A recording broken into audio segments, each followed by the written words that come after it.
Obrigado, Rogério. Boa noite, amados.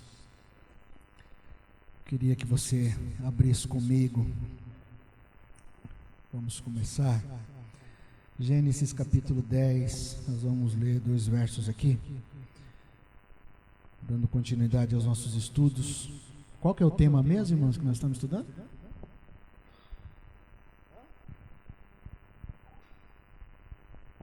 Os inimigos da nossa fé, né? A fé é importante? O que vocês acham? Sem fé, é possível agradar a Deus, né? Os que se aproximam de Deus precisam ter. Quer dizer que se nós não tivermos fé, nós não vamos poder nos aproximar do nosso Deus, né? Glória a Deus, nós recebemos fé. A Bíblia diz que cada um de nós recebemos uma porção de fé, e essa fé pode ser aumentada. Amém, queridos? Depende de mim e de você. Vamos lá, Gênesis capítulo 10. Nós vamos ler o verso 13 e o verso 14. Alguém pode ler para mim, por favor? Verso 13 e o verso 14.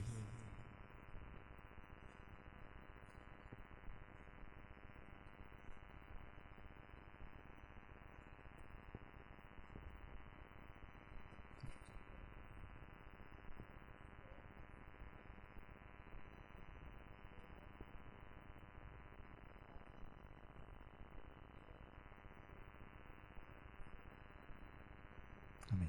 Só tem nome legal ainda para ler, né, irmão? Para quem não teve filhos ainda, é uma opção dar o nome para os seus filhos, né? Se você quiser. Então hoje nós vamos falar, irmãos, sobre a Filístia, né? Os filisteus.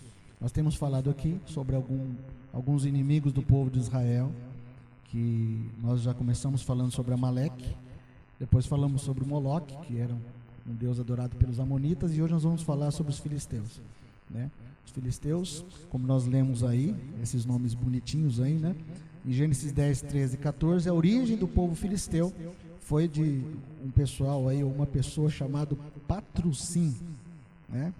Então é um nome meio diferente, mas dessa pessoa que foi descendente de Cão, ou de Cã, para alguns.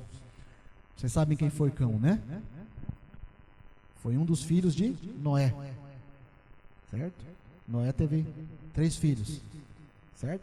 Sem, Cão, Jafé. Cão foi desculpe o trocadilho, mas de fato ele foi o que partiu para o lado do cão mesmo.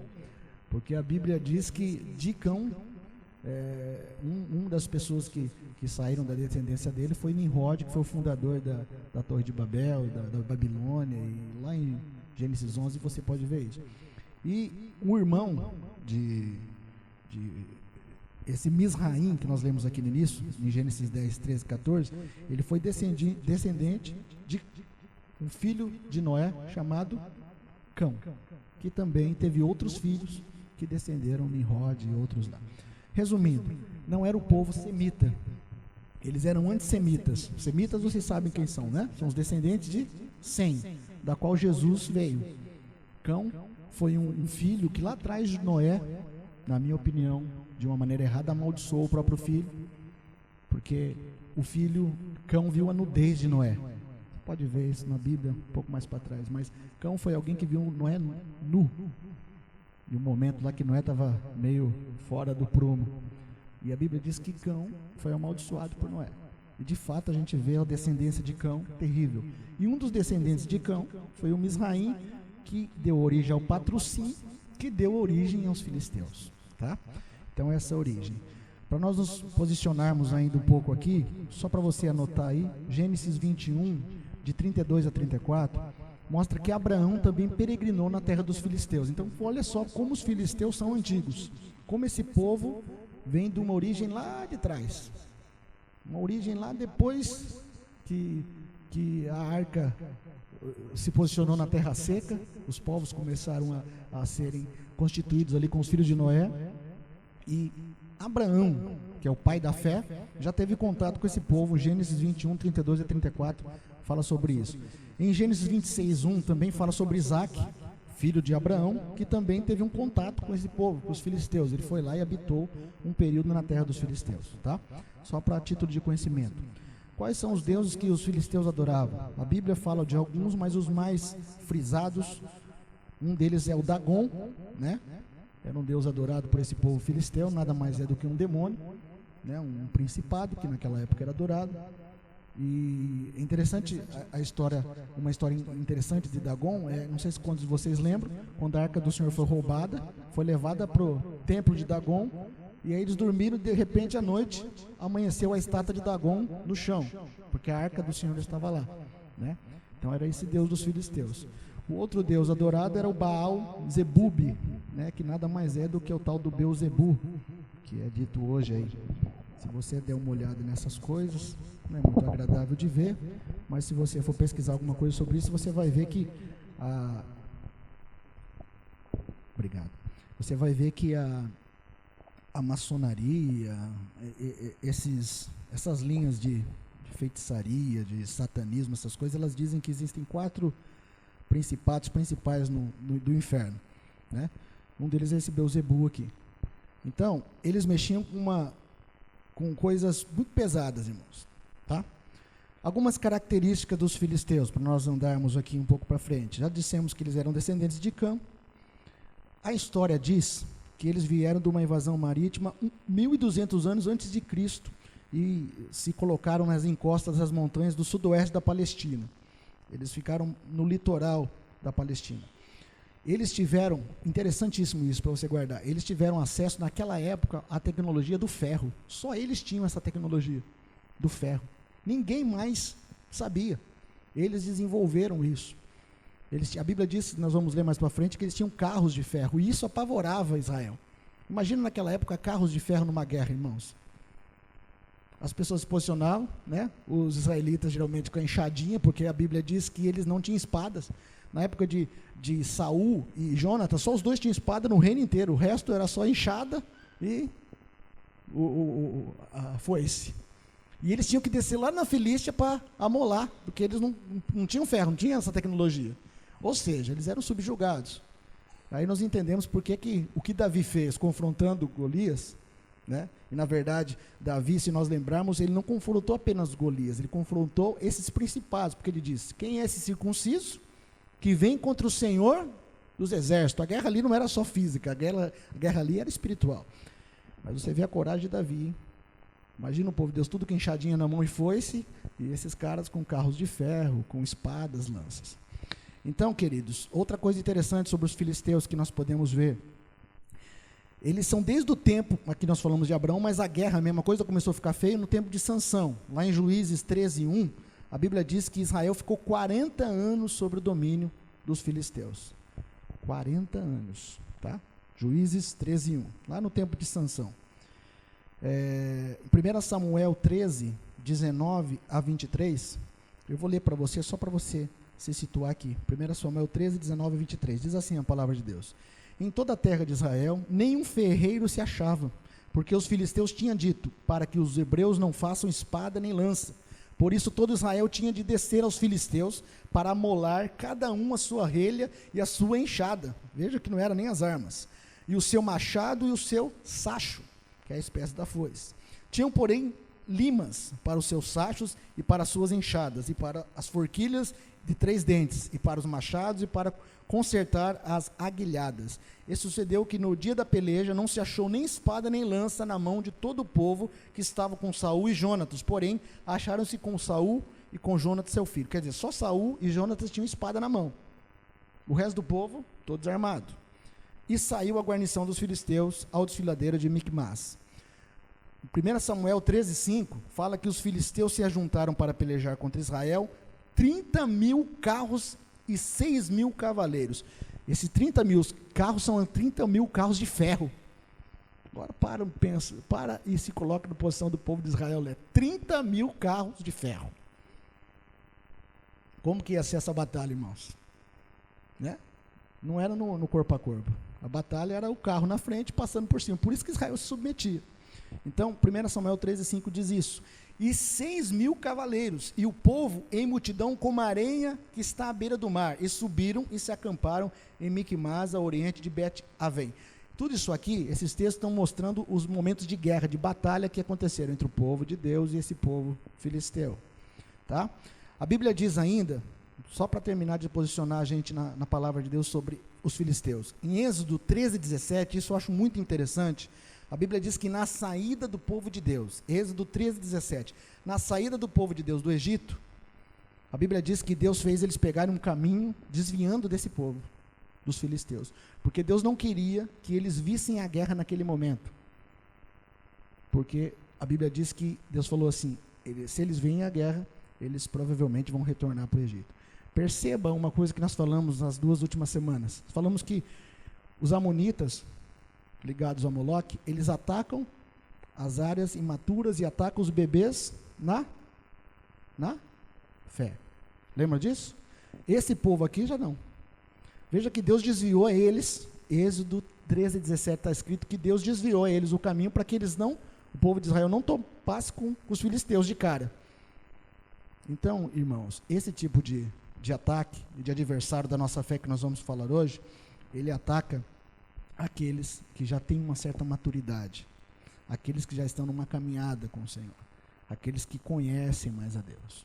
Porque os filisteus, num plano espiritual, eles falam de uma coisa: gigantes. Certo? Esse povo era um povo de gigantes. Golias era um gigante. E não só foi Golias que nós vemos na Bíblia, descendente dos filisteus. Tem gigante com 6 dedos na mão e nos pés. Tem uma infinidade de gigantes que a Bíblia nos apresenta, descendentes desse povo. E agora, quando a gente traz para o nosso contexto, você já enfrentou ou está enfrentando algum gigante na sua vida? Aquele que você olha e fala, esse está complicado. Já aconteceu alguma coisa na sua vida que você olhou e falou, esse é intransponível, só Deus mesmo, eu não consigo, esse negócio, te dá um medo, te dá um pavor? Você já sentiu isso em algum momento? De olhar uma situação e falar, tá, irmãos, não é pecado ter medo, tá? A Bíblia está cheia de homens de Deus aqui que tiveram medo. O problema é permanecer no medo, mas ter medo é normal. Nós não podemos é ficar nele. Amém? Mas quando nós nos deparamos com esse tipo de ataque, da Filístia, esse povo gigante, a gente treme um pouquinho sim, irmãos.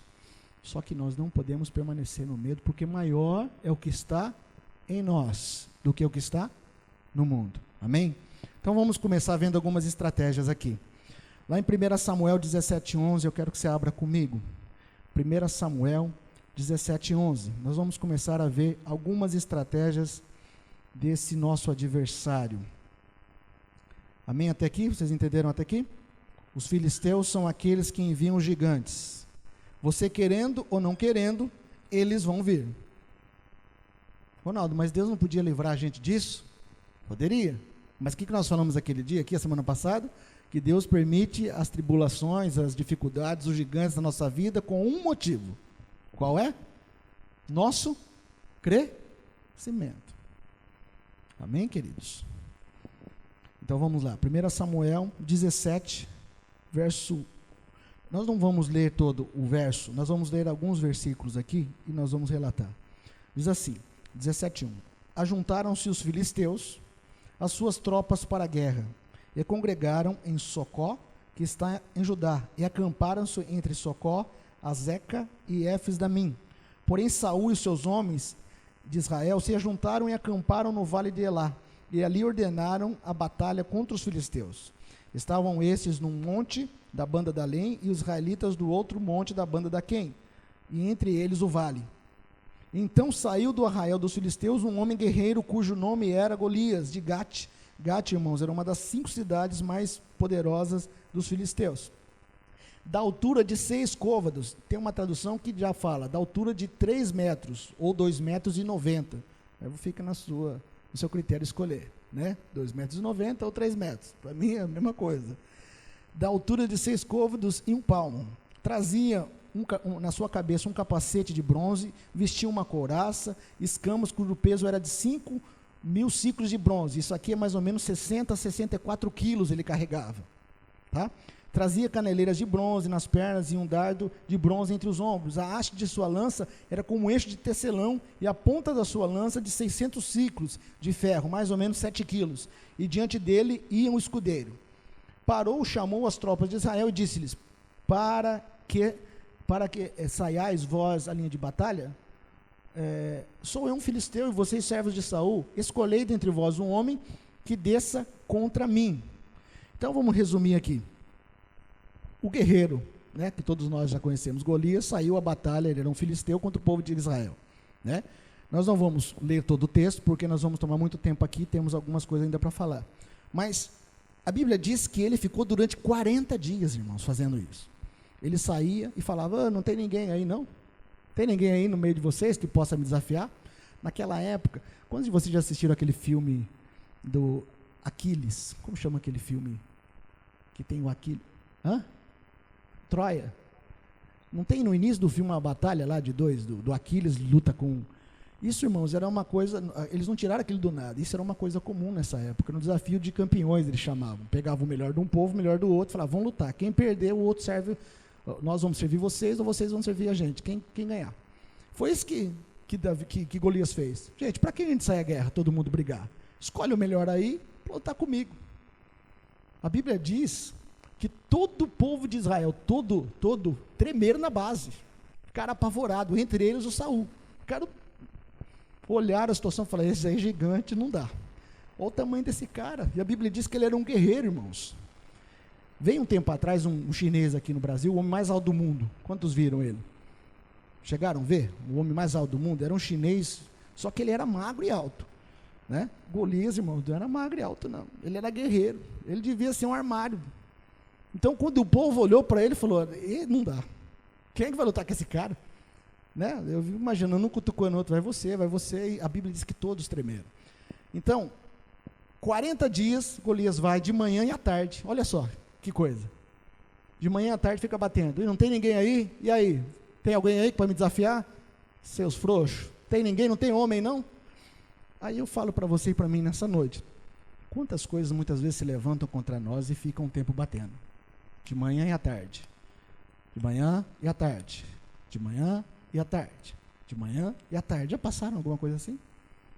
E você olha e fala, não dá para passar isso, não dá para encarar esse negócio, é um gigante, isso está maior do que a minha capacidade, eu sou pequenininho perto dele, é impossível transpor.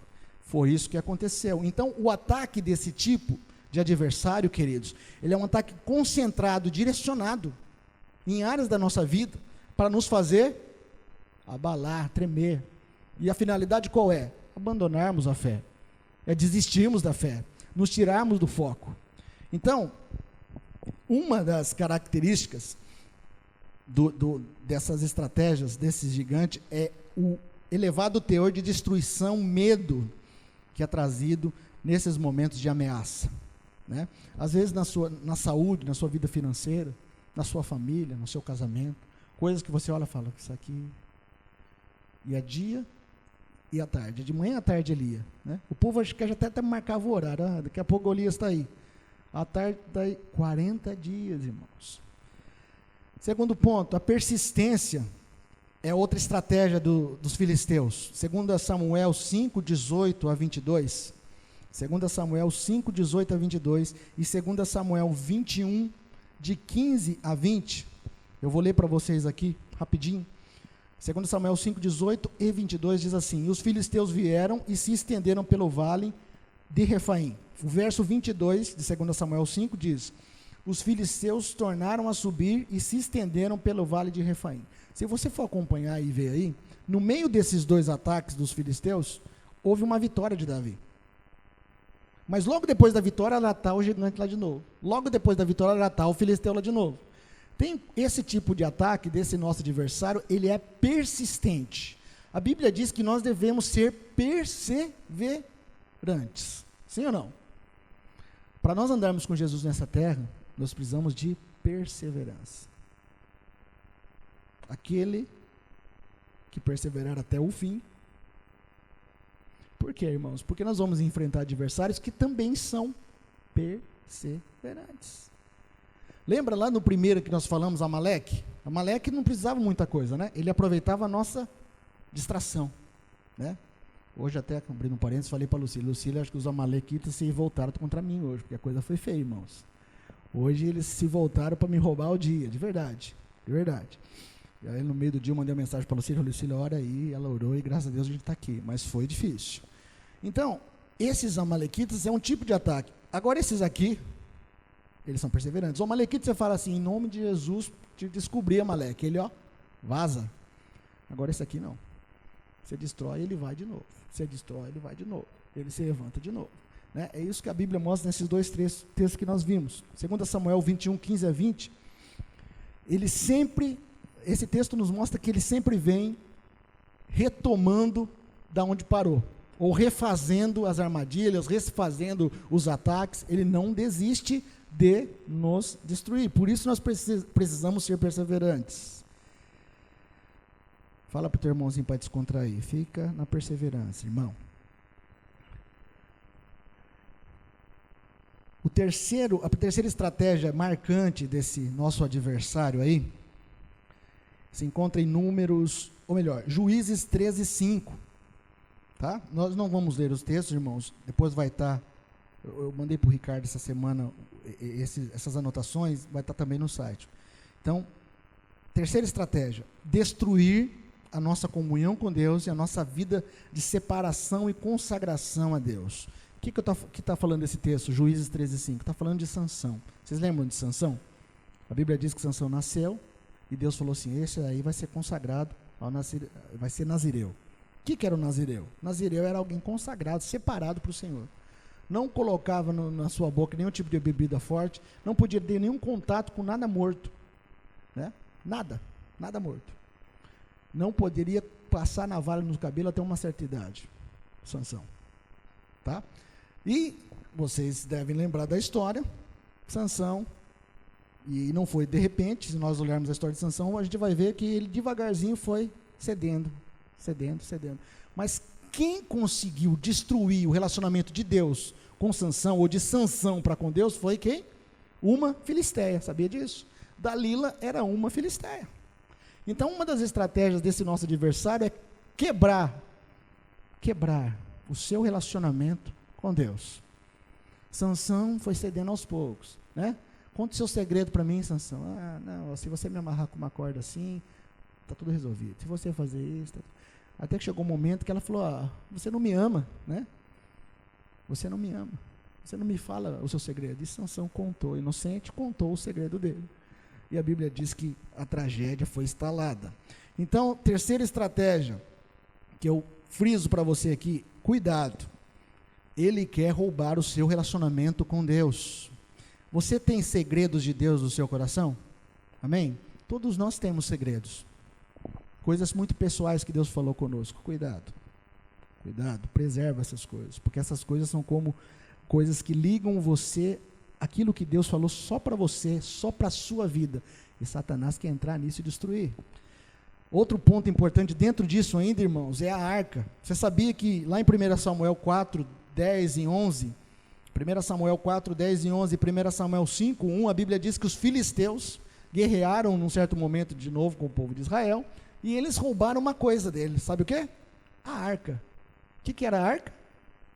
A presença de Deus. A arca era um símbolo que Deus lá atrás, e Moisés falou, você vai fazer uma arca, vai ser assim, assim, assado, e eu virei sobre esse lugar.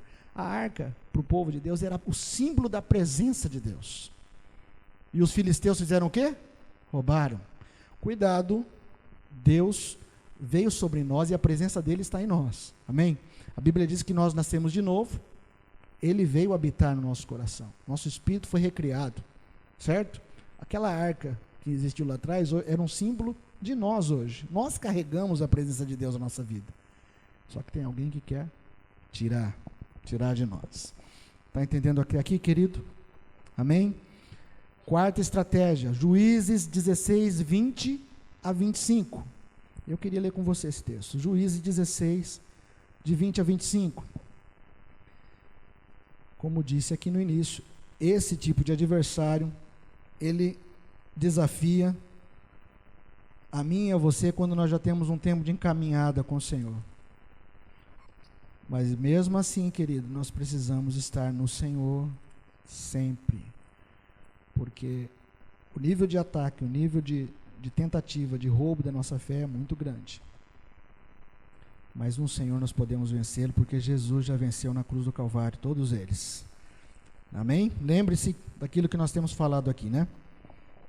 Aquele que habita no esconderijo do Altíssimo, a sombra do Onipotente descansará. Aquele que não habita, né, está à mercê. Então, Juízes 16, do verso 20 ao verso 25, veja só, mais uma estratégia. E disse ela: os filisteus vêm sobre ti, Sansão. Até falamos agora há pouco. Dalila falando para Sansão. Tendo ele despertado do seu sono, disse consigo mesmo, Sansão falou: sairei ainda esta vez como dantes e me livrarei, porque ele não sabia ainda que já o Senhor o tinha retirado dele. Por quê? Porque o cabelo de Sansão tinha sido cortado. Verso 21. Então os filisteus pegaram nele e lhe vazaram os olhos e os fizeram descer a Gaza, que era mais uma das cidades dos filisteus. Amarraram-no com 2 cadeias de bronze e viraram um moinho do cárcere. E o cabelo da sua cabeça, logo após ser raspado, começou a crescer de novo. Então os príncipes dos filisteus se juntaram para oferecer grande sacrifício ao seu deus Dagom. Veja, irmãos, mais uma vez repito a vocês, que a batalha que existia entre os filisteus e o povo de Deus não era uma batalha simplesmente que eles não se davam bem. Havia uma batalha de um principado, Dagom, querendo dominar o povo de Israel, escravizar o povo de Israel, destruir o povo de Israel. Certo? Uma batalha a nível espiritual. Então aqui, continuando, no verso 23.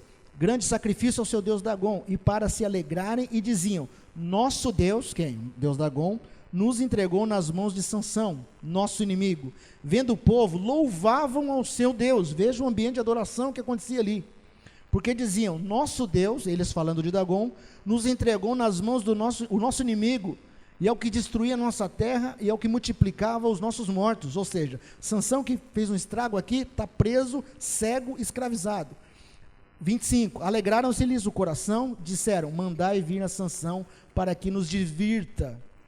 Trouxeram Sansão do cárcere, o qual os divertia, quando fizeram estar em pé entre as colunas. Queridos, preste atenção nisso.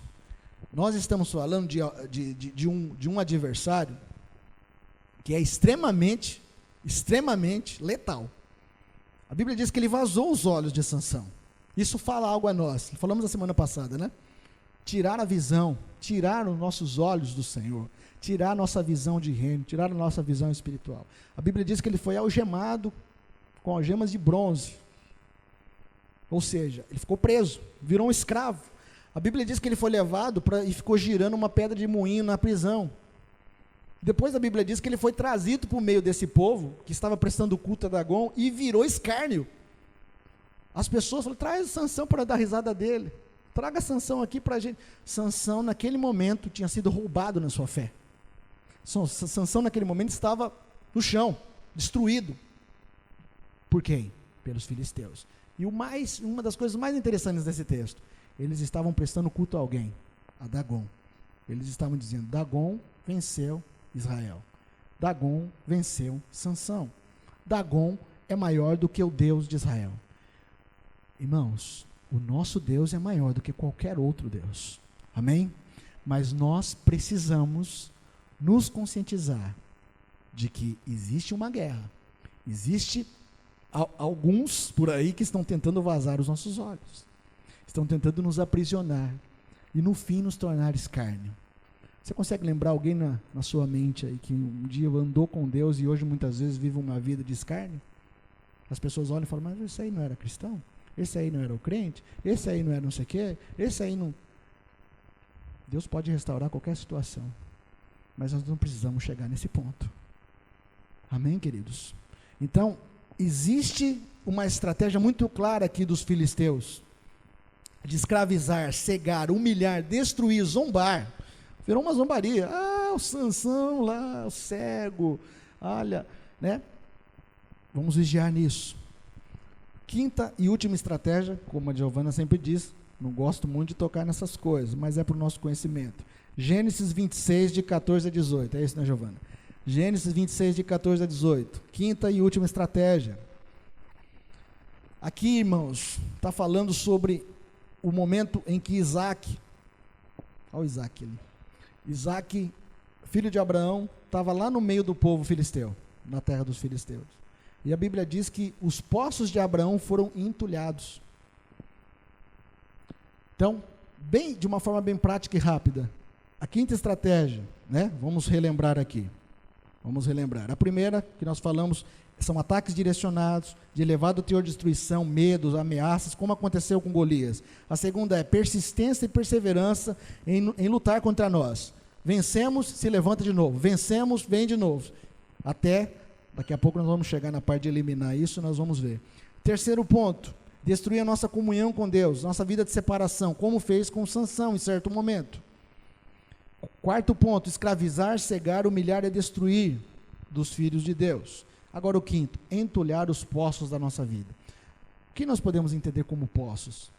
Desde quando nós nascemos de novo, a nossa vida começa, né, nós falamos a semana passada aqui, a Bíblia nos mostra claramente que em um certo momento nós somos bebês espirituais e vamos crescendo, certo?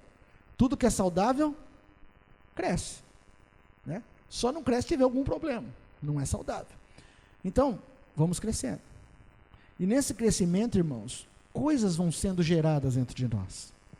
Poços vão se abrindo dentro de nós. A Bíblia diz que, Jesus disse isso, né? Que nosso interior fluiria rios de água viva. Quando a Bíblia fala de poços, fala de lugares de fonte, de água. Existem lugares assim dentro de nós. Desde quando o Espírito Santo veio habitar em nós, já veio uma pequena fonte. O pastor José sempre fala isso no Retiro de Vida Vitoriosa, né? A pequena fonte foi colocada ali. E essa fonte deve crescer, até virar um rio. Então, esses poços que a Bíblia fala, e que aqui Isaac viu que estava entulhado pelos filisteus, são esses lugares, que Deus vai cavando em nós e colocando a água dele, e vai colocando aquilo que é dele, vai substituindo em você coisas que eram deste mundo, coisas que você recebeu neste mundo, coisas que talvez desde a sua infância você vem recebendo de informação, e Deus vai substituindo aquilo e trazendo poços de água limpa, água viva. Mas existe alguém que também quer entulhar. O que é entulhar? Jogar lixo. Entulho é o quê? Lixo. Cuidado com os poços que o Senhor já cavou aí dentro de você. Outra estratégia para nos roubar a fé é entulhar os poços. Até aqui, amém, queridos? Tudo certo? Vamos começar a vencer esses desafios então em nome de Jesus? Amém? Essa parte é mais gostosa, bem mais. Então vai comigo, 1 Samuel 17. 1 Samuel 17, nós vamos ler do verso 34.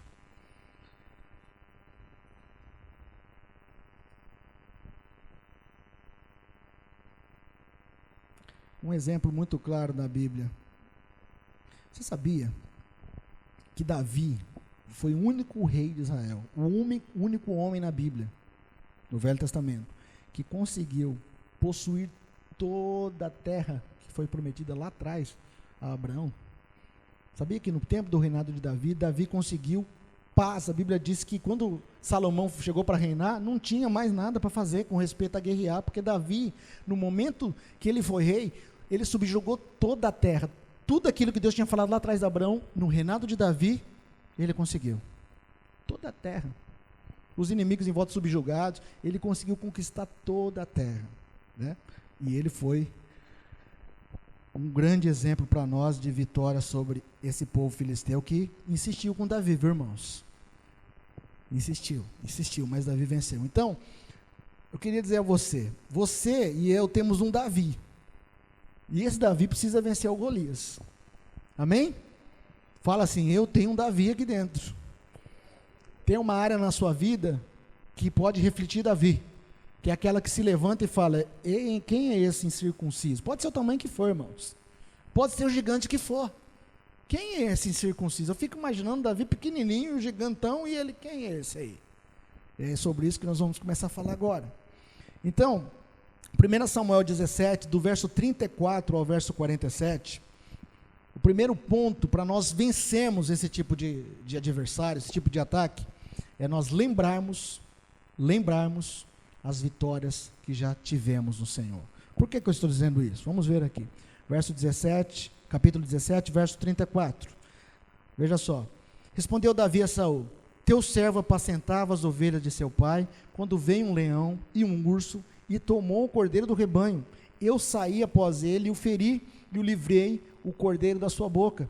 Levantando-se ele contra mim, agarrei-o pela barba, e o feri, e o matei.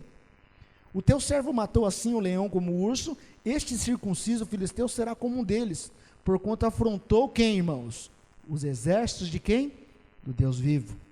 Disse mais Davi: o Senhor me livrou das garras do leão e das do urso, ele me livrará também da mão desse filisteu.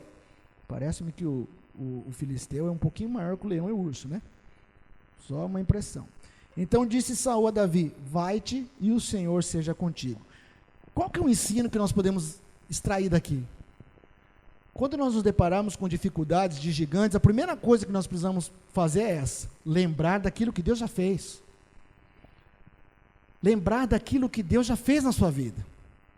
A primeira coisa que Davi fez, ele olhou e falou: mas peraí, eu vi um leão lá, eu era pastor de ovelhas, veio um leão roubar a minha ovelha, eu peguei ele pela barba, fico imaginando a cena, peguei ele pela barba e dei um jeito nele. O urso, mesma coisa.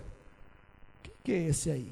Sabe que isso diz a nós, irmãos? Lembrar, lá em Lamentações, até anotei aqui, Lamentações de Jeremias 3:21, que tem uma música muito bonita do Diante do Trono que eu gosto, que é muito antiga, que diz assim: quero trazer à memória aquilo que me dá ou que me traz esperança. Quando nos depararmos com situações de afronta desse nível, de coisas que você olha e fala: Senhor, essa daí é difícil, traga à memória aquilo que te dá esperança. Davi fez isso, foi a primeira coisa que ele fez. Espera aí, esse cara é grande, mas eu já matei um urso. Ele é grande, mas eu já matei um leão também. E da mesma maneira com que eu matei o leão e o urso, eu vou encarar ele e vou vencê-lo. Da mesma maneira com que Deus me conduziu a essa vitória, Ele vai me conduzir também a vencer Golias. Então a primeira estratégia para nós lidarmos com esse tipo de dificuldade, desse adversário da nossa fé, os filisteus, né, é lembrar das vitórias já alcançadas. Quantos têm vitórias aqui já alcançadas? Amém? A gente muitas vezes só lembra ou só pensa naquela alcançar, né? Mas eu aprendi uma coisa com meu pai. Eu lembro que quando eu era criança, a gente não tinha muitos recursos e meu pai sempre falava uma coisa para mim, e hoje eu falo para meus filhos: Ronaldo, não só olhe para frente, olhe para trás. E além das coisas boas, às vezes você olha para frente: puxa, eu podia estar igual aquela pessoa lá, ter aquilo que aquela pessoa tem, fazer aquilo que a pessoa faz, mas quando eu olho para trás, eu vejo um monte de gente que ainda não chegou aonde eu cheguei, pelo Senhor. Então, queridos, olhe para aquilo que vai te dar esperança. Olhe para aquilo que Deus já fez na sua vida. Ah, isso é impossível. Não, não, Deus fez aquilo lá, Ele pode fazer isso. Ele pode fazer. Para Ele não há impossíveis. Amém, queridos? Segunda coisa, aí mesmo ainda no capítulo 17, vamos ver o verso 38 e o verso 39 do capítulo 17. Veja só que interessante. Saul vestiu a Davi da sua armadura e lhe pôs sobre a cabeça um capacete de bronze e o vestiu de couraça. Davi cingiu a espada sobre a armadura e experimentou andar, pois jamais havia usado. Então disse Davi a Saul: não posso andar com isso, pois nunca o usei. E Davi tirou aquilo de sobre si. Não use armadura de outra pessoa. Vamos repetir isso? Não use a armadura de outra pessoa. Quando esses desafios de gigantes vierem contra você, você não pode: eu vou fazer aquilo que o irmão fulano de tal fez. Que ele fez aquilo ali, deu certo com ele, logo vai dar certo comigo. Eu vou usar a armadura do Rogério. O Rogério contou um testemunho que ele fez assim, acessado. Irmãos, até pode repetir o testemunho, até pode ser a mesma estratégia, mas você precisa, nós vamos ver daqui a pouco, buscar em Deus isso. Você não pode vestir a armadura do seu irmão do seu lado, você tem que vestir a sua própria.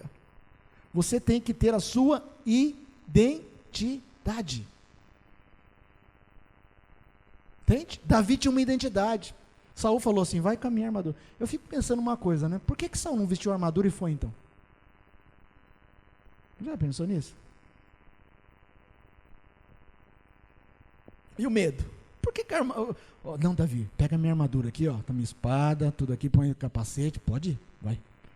Por que ele como rei deveria ser ele para ir? Saul era o cara incumbido para ir, ele era o rei. Medo. Mas Davi, graças a Deus que Davi não foi com a armadura de Saul, porque senão teria sido um desastre. Nós vamos ver aqui daqui a pouco como Davi foi. Vamos ver o verso 40 aí, na sequência, né? Lemos o 38, 39 e o 40. E tomou o seu cajado na mão e escolheu para si 5 pedras. No ribeiro, pô-los no alforje de pastor que trazia, a saber, no surrão, e lançou mão da sua funda e foi aproximando-se do filisteu. Então, queridos, vamos lá. Vamos intitular aqui, vencendo o gigante, tá? Vencendo esse adversário. Lembrar das vitórias passadas, das conquistas passadas. Evitar a armadura de Saul. Fala para o teu irmão assim, não quero a sua armadura não, irmão. Eu tenho a minha identidade. Viu? Agora, a terceira estratégia interessantíssima do verso 40 é essa. A Bíblia diz, e tomou o seu cajado. Quando a Bíblia fala em cajado, ela está falando de alguma coisa. O que é? Autoridade. Você tem autoridade? A Bíblia diz que o nome de Jesus nos dá autoridade. Você e eu temos autoridade. Em meu nome expulsarão os demônios, em meus nomes curarão os enfermos, em meu nome falarão novas línguas, em meu nome. Existe autoridade sobre nós. Sempre falamos da armadura aqui, mas vamos falar do cajado também. Não deixe o cajado em casa, irmão. Não deixe, ande com ele, onde você for. O diabo precisa olhar, espiritualmente falando, e sempre ver na sua mão um cajado de autoridade. Davi, a primeira coisa que ele fez, o verso 40 diz, e tomou o seu cajado na mão. Falou assim, eu não quero saber de armadura nenhuma não, Saul. Deixa eu pegar o meu cajado. Primeira coisa, autoridade. Segunda coisa, escolheu para si 5 pedras do ribeiro. Veja que interessante. Quando a Bíblia fala de ribeiro, ele está falando de algo. Está falando do Espírito Santo. Ribeiro fala do quê? Águas. Águas falam na Bíblia ou do Espírito Santo ou da palavra de Deus. Então, temos 2 pontos aqui. Quando você se deparar com uma situação assim, você vai lembrar das suas conquistas passadas, né? Não vai usar a armadura dos outros, você vai pegar a sua autoridade que Jesus te deu nas suas mãos, o seu cajado, e você vai ao Espírito Santo ou você vai à palavra. Porque lá vão estar o quê? As pedras. Não cutucando o seu irmão, fala, cara, ficha, irmão. As pedras estão no ribeiro, irmãos. Ei, as pedras estão no ribeiro. Amém?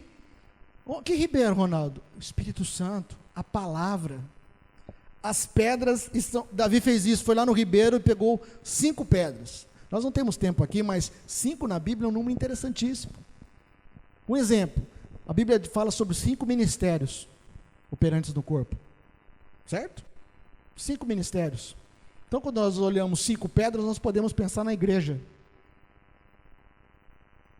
Atuação da igreja. E quem é a igreja? Esse prédio aqui? Somos nós. Amém, queridos? Pedras, onde ficam as pedras que a gente tem que buscar? No ribeiro, na palavra, no Espírito Santo. Pô-los, a Bíblia diz aqui no 40, que ele pôs no alforje de pastor. Eu fiquei pensando, Espírito Santo, o que é isso, alforje? Sabe que eu entendi? O alforje é o nosso espírito. Porque a palavra precisa vir aqui, ó. Ela não pode ficar aqui somente. Ela precisa viver aqui, no seu espírito. Aí precisa estar cheio de pedra, irmãos. Sim ou não? Essas pedras aqui, tá, queridos? Estou falando pedra no rim, não, viu, Heraldo? O nosso espírito precisa estar carregado com esses fundamentos. Quando a Bíblia fala de pedra, fala de fundamento. Jesus é a rocha eterna, a pedra angular. O fundamento onde foi construída a igreja. Quando fala de pedra, está falando da palavra, está falando de Jesus, de fundamentos. O nosso espírito precisa estar cheio de pedras fundamentais do reino de Deus. Porque quando precisar usar, é só tirar uma e tuf na cabeça do gigante. Sim ou não? Tem pedra aí, irmãos? O alforje está como? Vazio ou está cheio? Olha só. Pô-los no alforje de pastor que trazia. Ou seja, ele andava com aquilo, querido. Que armadura de Saul o quê? Vou comer o alforje. A saber, no surrão, e lançou mão da sua funda. O que é funda? O que é funda? É uma arma de ataque. Podemos dizer que a funda são os nossos lábios, são as nossas ações, movidas em fé. Você jogaria aquela pedra em Golias? Para e pensa, você é o Davi. Você está em frente de Golias, e aí, a Bíblia não fala isso, tá? A Bíblia não fala. Mas eu penso que Davi teve algum tipo de direção. Davi, joga a pedra. Você jogaria? Fala a verdade, irmão. Para e pensa aí. Você jogaria aquela pedra num gigante daquele tamanho? Cara, a Bíblia diz couraça do pé à cabeça. Você jogaria? Oh Deus, jogar uma pedra? Não tem uma espada aí, alguma coisa? Faz aparecer uma espada na minha mão aqui, alguma coisa? Me faz crescer, ficar da altura dele, mas jogar uma pedra? Davi jogou a pedra, irmãos. Lançou a mão da sua funda e foi aproximando do filisteu. Então, outra coisa interessante aqui. Davi foi para cima do filisteu. Sabe como que a gente tem que lidar com esse tipo de adversário? Nós precisamos, com autoridade, com as pedras do reino, ir para cima. Não ser covarde. O povo estava tudo assim, retraído. Ai, meu Deus. E Davi foi para cima deles. Essa é a atitude que nós devemos ser diante desse tipo de adversário. O problema se instalou de alguma maneira na nossa vida, na nossa casa, na nossa família, é um gigante. Irmãos, na força do Senhor, como Davi fez, né? O Golias falou assim, o que você vem com esse pedaço de pau, você pensando que eu sou cachorro? Davi falou assim, não vou com espadas, não vou com lanças, mas em nome do Senhor dos Exércitos.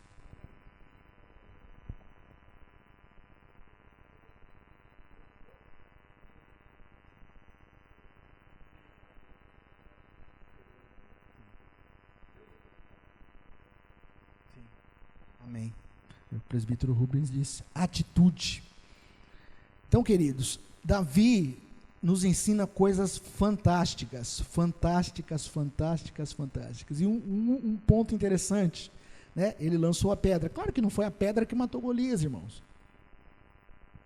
Foi a fé que Davi empregou naquele momento, lançando aquela pedra, desencadeou um poder sobrenatural de Deus, que aquela pedra bateu. E outra, bateu num lugar em Golias que matou Golias. Ou pelo menos tonteou ele. Porque a Bíblia diz que depois Davi foi lá e fez o quê? Sabe isso que nos ensina? Esse tipo de problema, esse tipo de gigante, irmão, você não pode deixar ele paraplégico. Você precisa cortar a cabeça, cortar o mal pela raiz. Davi podia falar, pô, tadinho, já acertei o Golias, né? Vamos deixar ele aí. Olha o Golias depois de uma cadeira de roda atrás de Davi, depois de um tempo. Não deixa o Golias vivo não, irmão. Não podemos deixar esses Golias vivos, não. Davi foi lá e falou, chega desse problema, pode parar com isso aqui. Chega, não foi covarde, não foi omisso. Chega, cortou o mal pela raiz, né, como dizem aí. Amém, queridos? É mais gostoso falar dessas estratégias, né? Bem melhor. 2 Samuel 5,19. 2 Samuel 5,19. Abra comigo lá, nós vamos ler. Vocês aguentam mais um pouquinho? Amém? Vamos concluir aqui esse. Eu quero concluir tudo hoje, não deixar para a semana que vem no mesmo tema, tá? 2 Samuel 5,19. Olha só que interessante. Eu estou na 1 Samuel. Alguém achou? Lê para mim, por favor.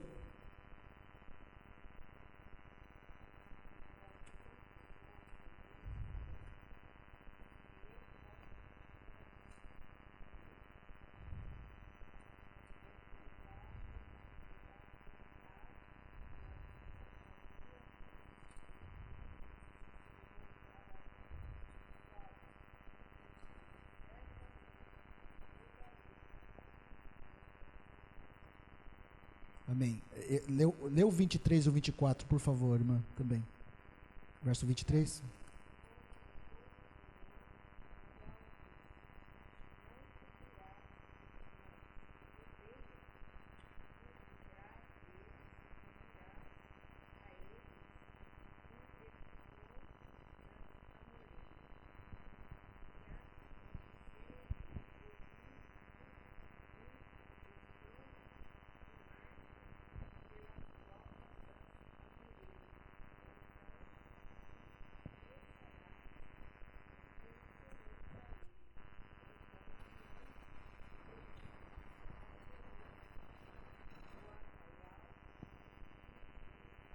Amém.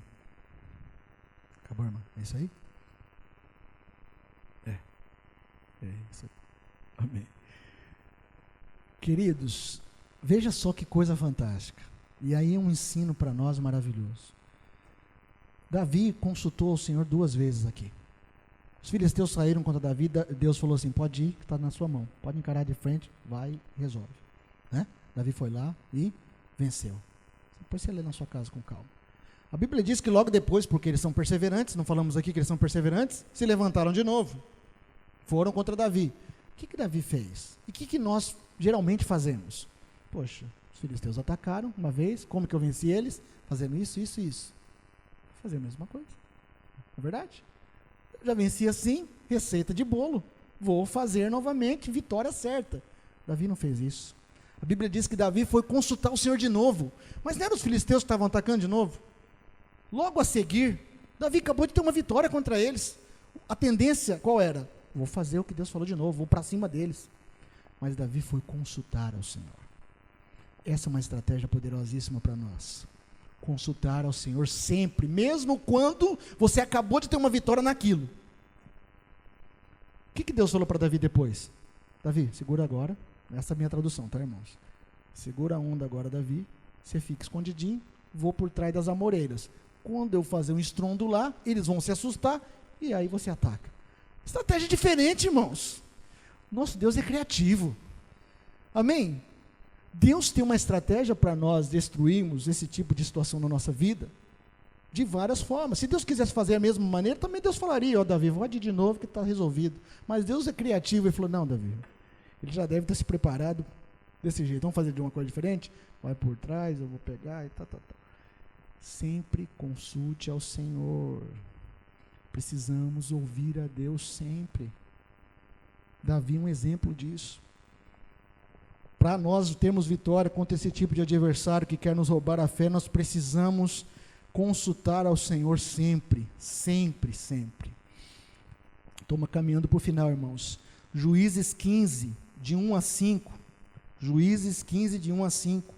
Outra estratégia que nós vemos aqui, essa foi aplicada por Sansão. Tirar-lhe o sustento, destruir em nós, com a ajuda do Espírito Santo, aquilo que muitas vezes alimenta esse tipo de ataque. Vou dar um exemplo para você. Por exemplo, carnalidade, atos de carnalidade na nossa vida. Muitas vezes, as coisas que vêm contra nós, não é porque o diabo é maldoso só e veio sobre nós. Muitas vezes é colheita do que nós plantamos. Né? Nem tudo é culpa do diabo. Tem uma historinha que o diabo estava numa escada de uma igreja, chorando um dia, e o pastor vai perguntar, o que foi? Ele falou, os crentes dessa igreja aí, tudo que acontece é minha culpa. Tudo é minha culpa, aconteceu isso é minha culpa, aquilo é minha culpa. Então, irmãos, claro que ele é aquele que quer nos destruir a qualquer preço. E o mal está residente nele. Mas a Bíblia diz que o homem também é mau. Sabia disso? E muitas vezes o diabo só dá uma potencializada na maldade do homem. Então, queridos, nós precisamos cancelar coisas em nós que muitas vezes estão alimentando esse tipo de ataque contra nós. Entende isso? Por exemplo, eu sei que aqui, em nome de Jesus, não tem isso, mas hoje é uma coisa muito comum. Homens casados que vivem na pornografia. Né? Aí chega um momento, o casamento vai ser destruído, está beirando a destruição. A culpa é de quem que é aquilo? Só do diabo? Claro que não, é do homem também. Aquele gigante se colocou muitas vezes no casamento intransponível de se resolver. Só o Senhor. A origem daquilo, o que foi? Tudo o diabo? Não. Foi a concupiscência do homem. Então, esse texto de Sansão aqui, de Juízes 16, 26. Desculpa, irmãos, não foi isso que eu falei para vocês, né? Foi Juízes 15, de 1 a 5. É uma história aqui muito interessante também, se você quiser ler na tua casa, seria legal. Né? Sansão, ele se casou com uma mulher filisteia antes de Dalila. E a Bíblia diz que o pai dessa mulher passou a perna em Sansão. Pegou a mulher de Sansão, essa primeira, e deu para um amigo de Sansão. E Sansão ficou maluco. Ele já estava meio desandado mesmo. A Bíblia diz que ele pegou umas raposas, deu uns nó lá, eu fico imaginando como ele fez isso. Deu uns nó no rabo da raposa, colocou fogo e soltou a raposa no meio da plantação dos filisteus. Sabe o que isso nos ensina? Claro que o que Sansão fez ali, ele estava bem louco, né? Mas isso tira o sustento daquele tipo de adversário. Sansão tirou o sustento deles, queimou aquilo que sustentava o povo filisteu. E foi uma bagunça depois que os filisteus se levantaram contra Sansão, foram prender ele, mas não conseguiram pegar naquele momento, porque ainda Sansão não tinha entregado o seu segredo a Dalila lá na frente.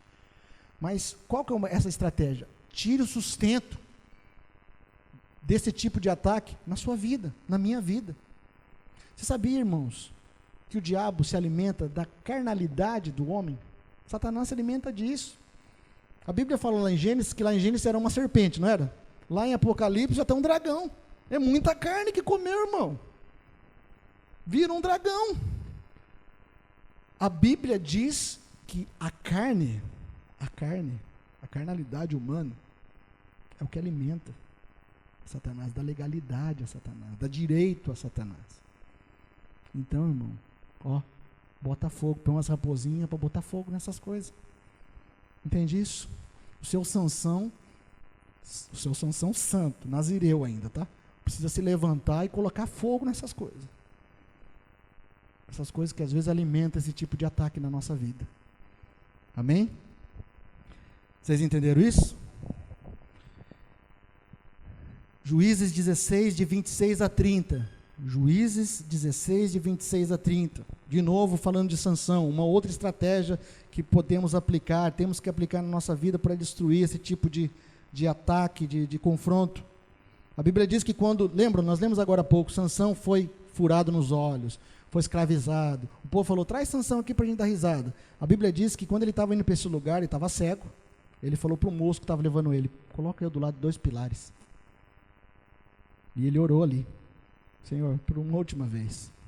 Acho que é mais ou menos assim, eu sei que eu pisei na bola, eu fiz tudo errado, mas me dá uma oportunidade de resolver esse problema. Ele pôs as mãos nas 2 colunas e ele falou, me dá aquela força, mais uma vez só.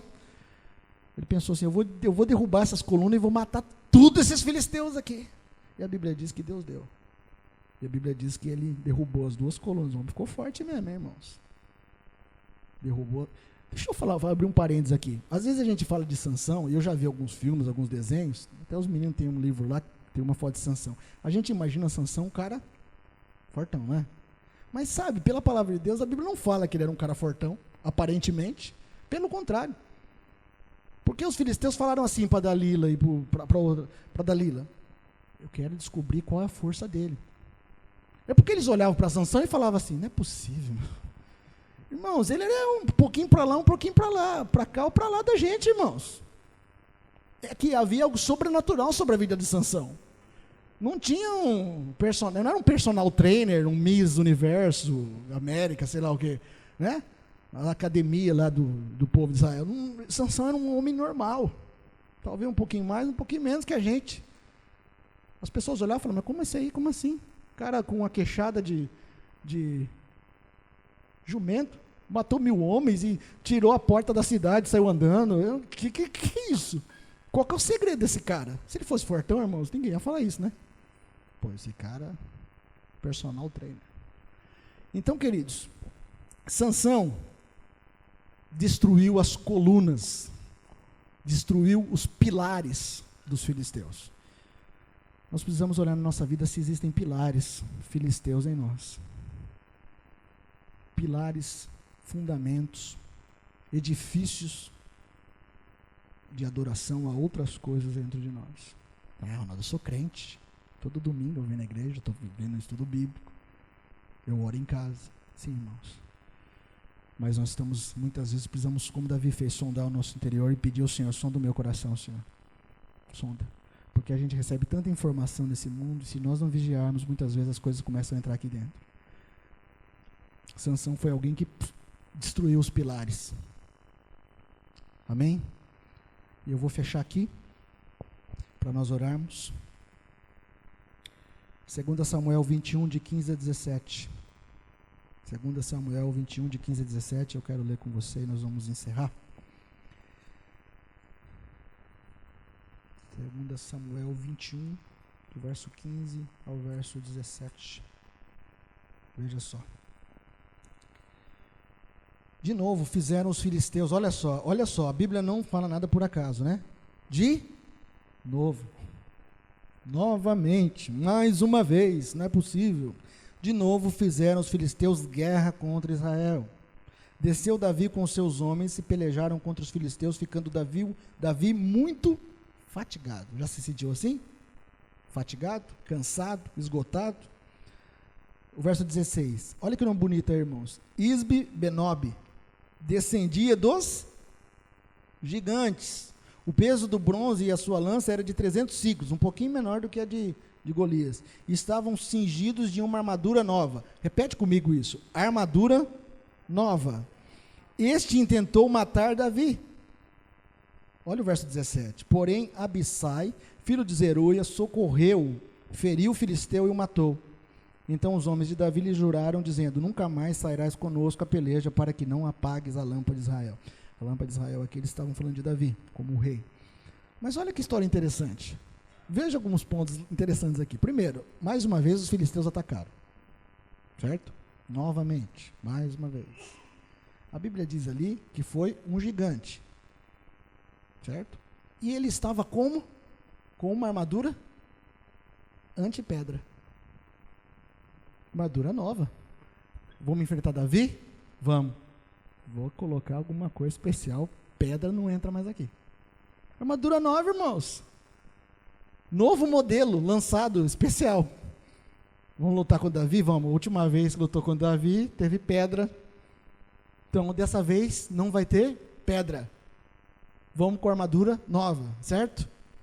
Mas o que aconteceu? Foi Davi que lutou com o gigante? Foi Abissai. Abissai era sobrinho de Davi. Depois você pode ver. Ele era sobrinho de Davi. E ele foi e matou o gigante. Rapidinho. Sabe o que isso diz a nós? Precisamos dos nossos irmãos para vencer os gigantes. Abissai era da família de Davi. Nós somos a família de Deus na terra. Amém? Muitas vezes o gigante vai vir contra você, mas Deus vai levantar o seu irmão aí do seu lado para vencer o Ibis Benob aí. Que nominho, hein? Ele vem de um jeito, olha como Deus é criativo. Veio de armadura nova, veio com uma espada, uma lança mais leve. A Bíblia diz que ela era mais leve, a de Golias era de 600, essa de 300 ciclos, né? Deve ser uns 3 quilos. Tipo, eles pensaram assim: vamos de armadura nova, vamos com uma espada mais leve, porque Davi não vai brigar de espada. Davi vai vir como? Funda e pedrada. Pedra não vai entrar mais aqui. O que Deus fez? Quem vai lutar com você não vai ser Davi, vai ser Abissai. Abissai foi lá e destruiu. Precisamos um dos outros para vencer. Amém? Vamos colocar em pé para nós orarmos, irmãos.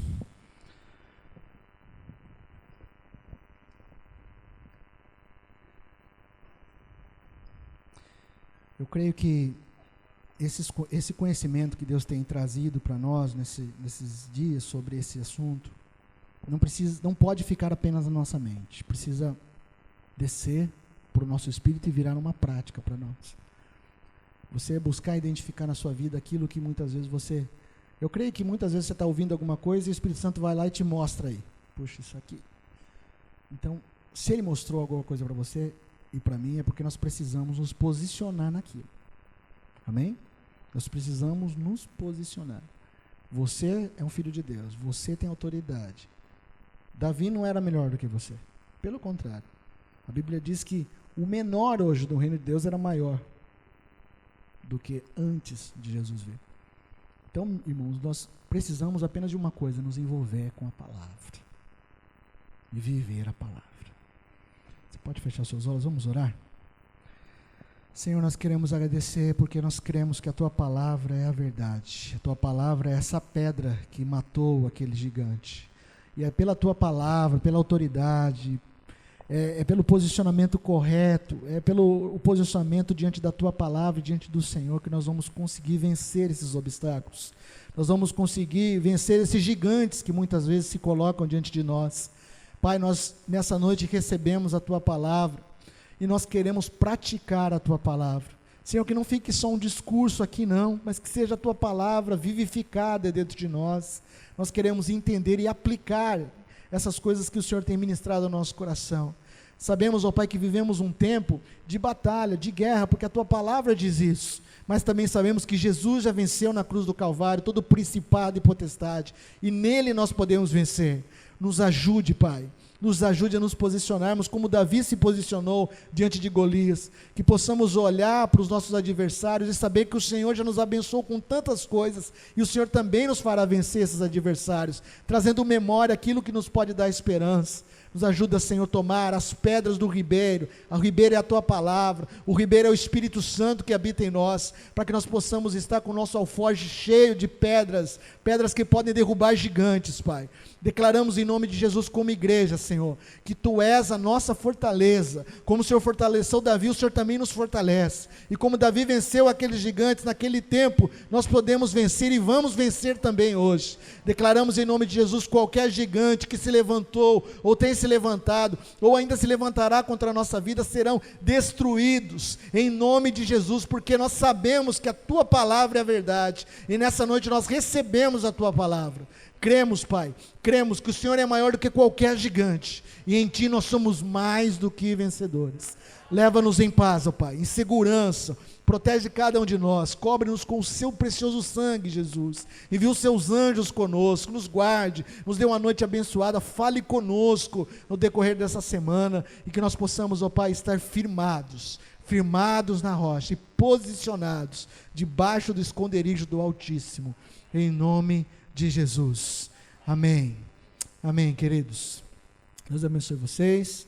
Semana que vem a gente está aqui falando sobre outro desafio, amém? Deus abençoe.